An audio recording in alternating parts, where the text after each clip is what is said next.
Hello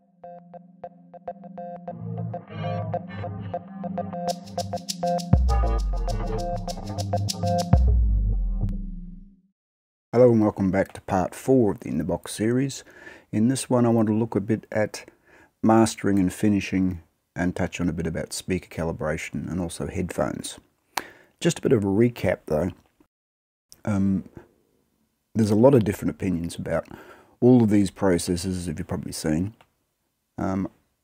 As you may have seen in the other videos, I'm touching on perhaps a minimalist perspective, if you like. The minimum moves we need to make, and in the way we do that, also revisiting some hopefully basic essential principles about audio recording and production. So just by way of recap, part 1 was about basic gain staging and levels inside the box, in the DAW, how not to perhaps overload the mix engine, and also we used test tones to calibrate that, and we revisited the idea of VU meters, RMS and dynamic range, and hopefully VU meters are an essential part of our processes now. In the second part we looked at the idea of a virtual console strip and virtual tape in particular, where we're trying to get the strips to sound a little bit more warm, a little bit more natural, and there's some very good tools around to do that now, like we looked at the Slate console. And basically that attends to a little bit of the natural processing that happens in things like crosstalk between channels, some of the non-linear summing artifacts, etc. And generally does a little bit of the work for us, given the fact that we've got our gain structure and VUs in order. In the third part, we then looked at the idea of starting to mix that, and the ideas of how we use the buses, and also hopefully the idea of a pre-master rather than mastering or finishing at that stage. The idea that we keep some 2-track files in the kind of format that would be liked by a mastering house, prepared that way, or we might return to it later and begin to master them ourselves. So pre-mastering to me was an important concept in that, and we're going to recap just a little of that and then we'll move on to the mastering session. But firstly, before we get into that, I'd like to refer you to a couple of other really good resources that do go a long way in terms of working through mastering. The first one here is available at Groove 3, who generally do incredible tutorials across the board. They must have a tutorial series on everything. This one here is $25 for a multi-part series, and it's presented by an Australian mastering engineer. His name is Michael Costa, and Michael generally does very clear and well structured work. If you look through the basics there and the chapter structure, you can see the things that they get into: EQ, compression, limiting, dithering, etc. Probably some of the obvious pieces, but good examples of fixing various kinds of problematic mixes. Some detailed material about MS in mastering, considerations for vinyl, and that's increasingly being resurrected as an important output for us, and we'll talk more about multi-output considerations a bit later. And also the idea of stems in a mastering session, which we touched on earlier in our In the Box 3 session. So, Groove 3, Mastering in the Box Explained. Alternatively, Ian Shepherd runs a fabulous website called Production Advice in the UK, and he's a mastering engineer, and all throughout that site there's very, very valuable material on how he thinks about mastering and his suggestions. In particular, one of his features is the use of multiband compression, which I don't get into here, but he does at great depth, so I'll refer to his site as well. And finally, return to Bob Katz again, the guru. New York based, I think, mastering engineer who's been at it for a long time. His roots were in Steely Dan recordings.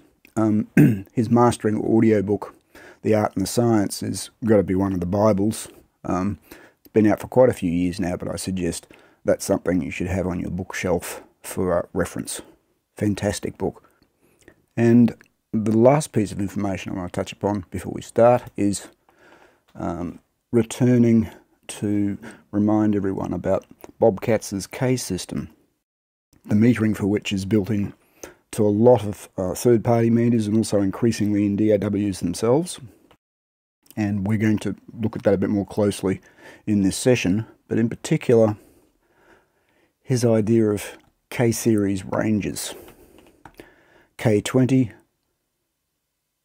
home theatre, film, surround sound, it's a reference dynamic range. K14 for pop music and the sort of music we'll be mixing, and K12 for broadcast and radio, which is something else we might touch a little bit upon. So we're going to be referring mostly to K14. So when we're talking about mastering now, to be fair to say, this is quite a different animal in the 21st century. Until quite recently, we probably were talking about CD mastering, and then all the other formats that occur, like for radio, vinyl, if they were being dubbed, iTunes, MPEG, film and TV. Somehow they were a sideline to that, and we were generally preparing our recordings for mastering for CD, which is 16-bit, 44.1K. These days, that may not be the primary output destination. And so this leads to some questions about how we prepare our masters, and how we prepare our masters in order to actually deliver different kinds of formats depending on the destination. For instance, for CD, as we said, 16-bit 44.1, but for film and television, that may be a very different broadcast standard in terms of dynamic range. In vinyl, there would be other issues involved. I'm not going to go into that, but if we go back to Groove 3, you can see there actually is a section about preparing for vinyl. And last time I looked, that was actually the fastest growing medium in America at the time. It was resurging in a huge way, disproportionately to how fast CD sales were falling. So CD, film and TV, vinyl. Another issue is mastering for radio. And generally speaking, the theory behind that is the off-air compressors on radio really slam your mixes, and in fact you might be thinking about preparing different mixes for radio, particularly independent radio where bands may be trying to get a deal. Try and prepare them a little bit differently, and in general treating compression and dynamic range a little bit differently, remembering that radio has a huge amount of compression already going on the system and before it goes to air. This is an interesting discussion on Sweetwater about exactly that. You can see the link there. And if we move down the page a bit, there's what I thought was a really intelligent overview of that by Michael Hoddy. And he basically talks about that compression issue given the fact that it's already there on radio. And part of his specific suggestions are not to slap a brick wall limiter across the thing, because basically the radio system will treat it terribly. And he talks about using multiple gentle stages of compression across the mix until you just level out the peaks nice enough. And the other thing I would suggest is present it in a reasonable K-series range as per Bob Katz's theories, and don't slam it too much because the radio station will do that for you already. In this particular series here, in the box 4, we're going to particularly look at iTunes, and iTunes MFIT is what it's called, and here I'll refer you to another video by James Wiltshire in the UK, who's talking also about K-metering and preparing for iTunes. And as you'll see around the world, if you do a little bit of Googling, this is really quite big business these days in mastering houses. In fact, is increasingly becoming the majority of their business. And so rather than just making quick copies of old CDs, as this industry started out, we actually now have dedicated mastering production chains specifically for delivery in iTunes MFIT format. And interestingly, that standard, that requirement for masters, is 96K 24-bit. That's what they're starting with. So I think that gives us a good tip and a reason for why in my sessions I'm going to go through in a minute, we're going to work in that format, 2496. Also in relation to that topic, if we go back to Bob Katz's page, you'll notice his latest book is actually about mastering higher resolution audio delivery for iTunes, and again, that's highly recommended. Where his earlier book is The Big Picture About Professional Audio Production, this is a dedicated smaller book just about preparing and mastering and delivering for iTunes Music. Highly recommended.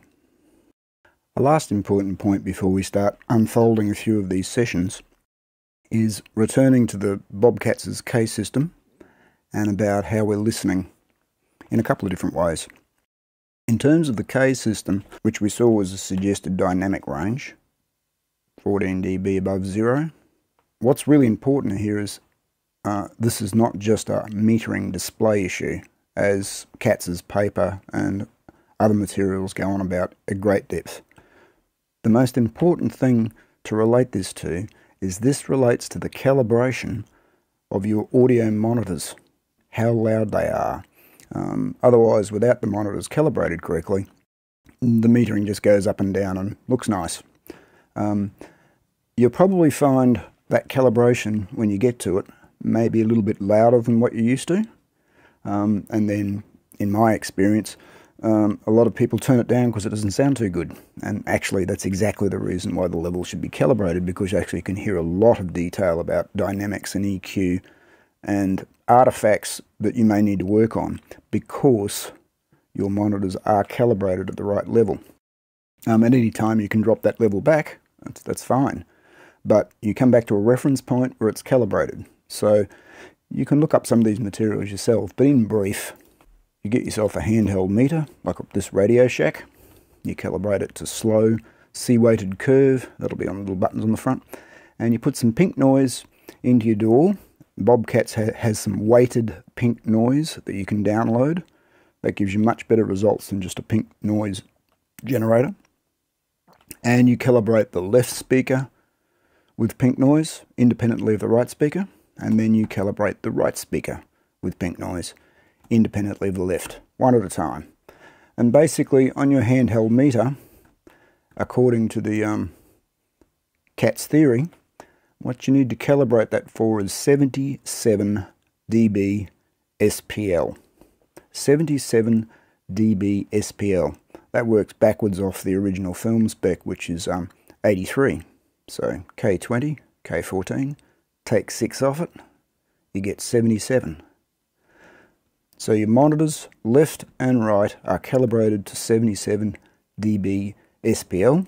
And if you've got a volume knob in your studio somewhere, put a marker pin on it. For those that are more keen and that have ratcheted tools or notched volume knobs, you could have 3 reference points. You calibrate to 83, 77, and down another 2 dB, 74. And that gives you on your monitor clickable reference for K20, K14 and K12. And K12 might come up, say for instance if you're mastering for radio.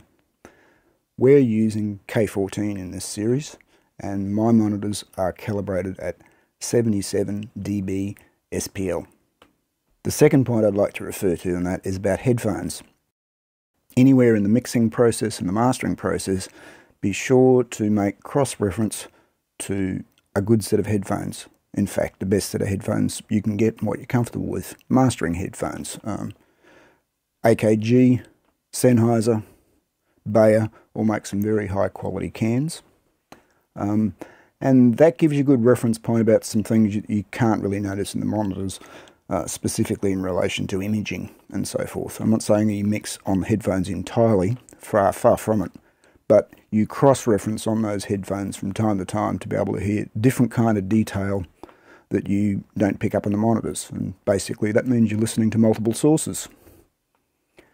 One more thing about headphones though, because they're closed over both the ears, you can't receive information being cross-fed from different speakers. For instance, when you're sitting in front of speakers, the left speaker hits your right ear and the right speaker hits your left ear with a slight time delay and slight phase issues, but basically you're hearing both speakers in both ears.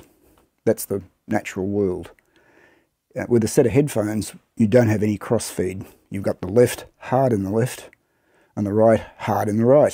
So if you want to take it a step further, there are dedicated headphone amplifiers around which use a principle called crossfeed. And one of the nicest ones getting around is made by SPL. It's called the Phonitor. It's a dedicated headphone amplifier, very high quality amp and special power supply and special rails, and the quality's fantastic. But its main feature is how it can control the issues of the image at a very detailed level. So for instance, it has a cross-feed knob, and that allows what I just described. It's a control over how much the right feeds into the left and how much the left feeds into the right. It also can change your speaker angle. That means how wide they are in the room. It's virtualizing that, how far apart they are.